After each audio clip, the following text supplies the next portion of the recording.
What if everything you thought about coffee and kidney health was wrong? Welcome back to the channel, everyone. I'm Dr. Shawn Hashmi, board-certified nephrologist and obesity medicine specialist.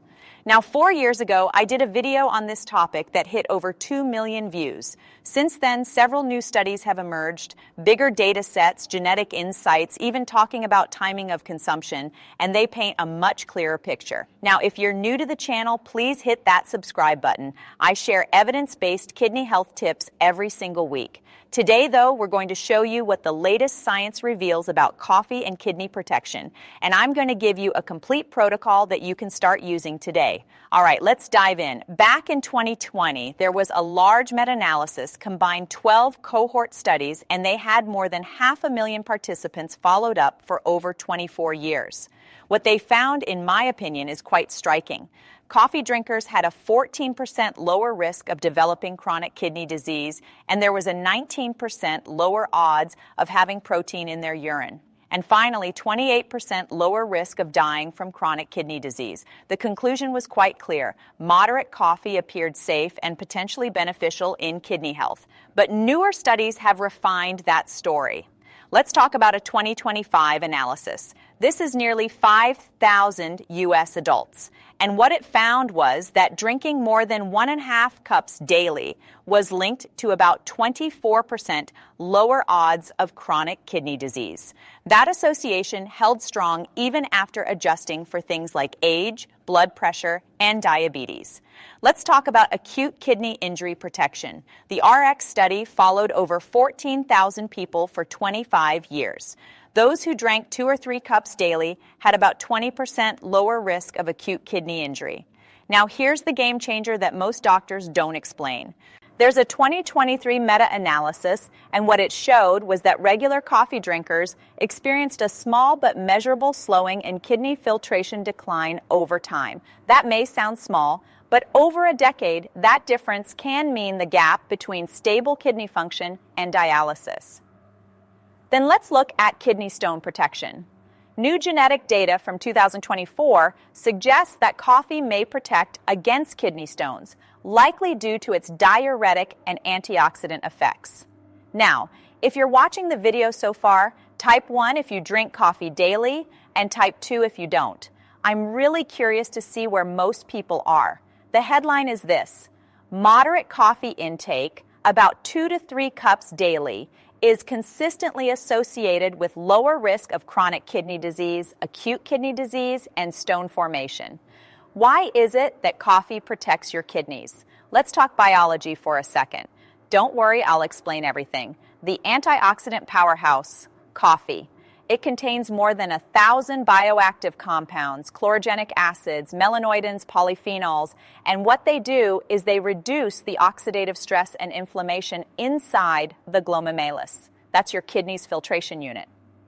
Then there is the anti-scarring action. Caffeine appears to suppress something called the TGF-beta1 pathway, and this results in reduced scarring in kidney tissue. This matters because kidney disease often progresses through fibrosis or tissue turning into scar. Then there is better blood flow. So caffeine improves nitric oxide availability, and this helps to regulate blood flow and pressure inside your nephrons. Those are the units of your kidney. Better perfusion means healthier kidney function over time. Then there is improved insulin sensitivity.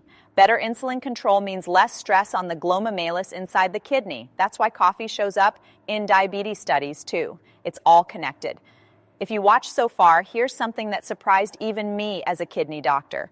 Coffee's polyphenols, they can shift the gut bacteria towards patterns that produce more short-chain fatty acids. And remember, these short-chain fatty acids, they help reduce inflammation and oxidative stress throughout your body, including in your kidneys. This isn't magic. It's molecular biology meeting your morning routine.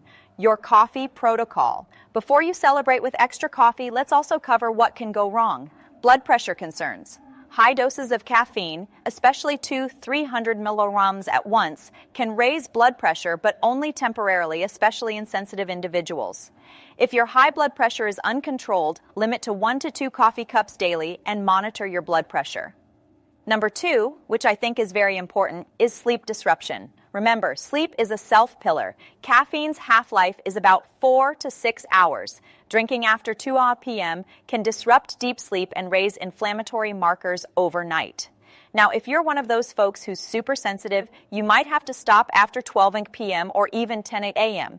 Number 3 is watch the additives. Black coffee contains about 100 milligrams of potassium per cup. Now, that's safe for most people until advanced kidney disease. The real danger doesn't come from the potassium, but comes from additive like phosphate-rich creamers and flavored syrups. If you have an option, choose unsweetened options and avoid anything with the word "phos" on labels. And if you have a kidney transplant, if you received a transplant and you take Tecrolus, clear any major coffee changes with your transplant team. The medication has a very narrow therapeutic window, and diet can affect blood levels of tacrolimus. Don't forget decaf works also. The good news for decaf drinkers is you get many of the same benefits. Remember, decaffeinated coffee contains the same polyphenols and chlorogenic acids just like caffeinated coffee. What's your action plan for healthy adults? 2 to 3 cups daily. For CKD stages 1 to 3, 1 to 3 cups daily if your blood pressure is controlled. For stages 4 and 5, stick to about a cup a day.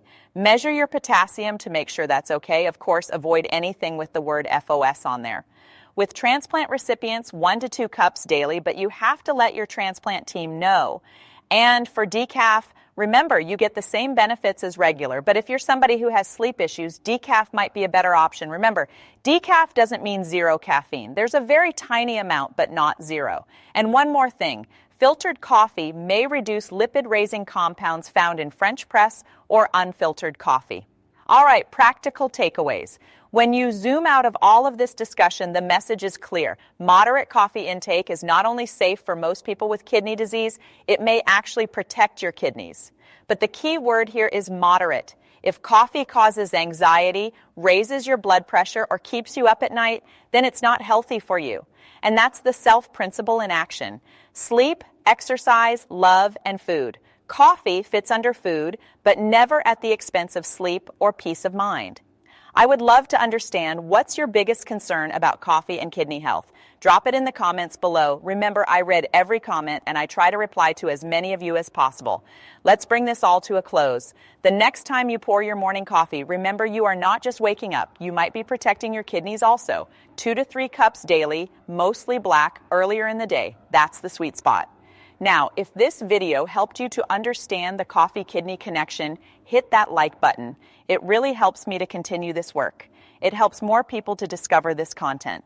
Don't forget to hit that subscribe button for weekly evidence-based kidney health tips. I post every Tuesday and Thursday. And share this with someone who loves coffee but worries about their kidneys. It could make a real difference. Make sure you drop your questions and comments below. And on the next video, we're going to continue the 6-part coffee series. So be sure to tune into that.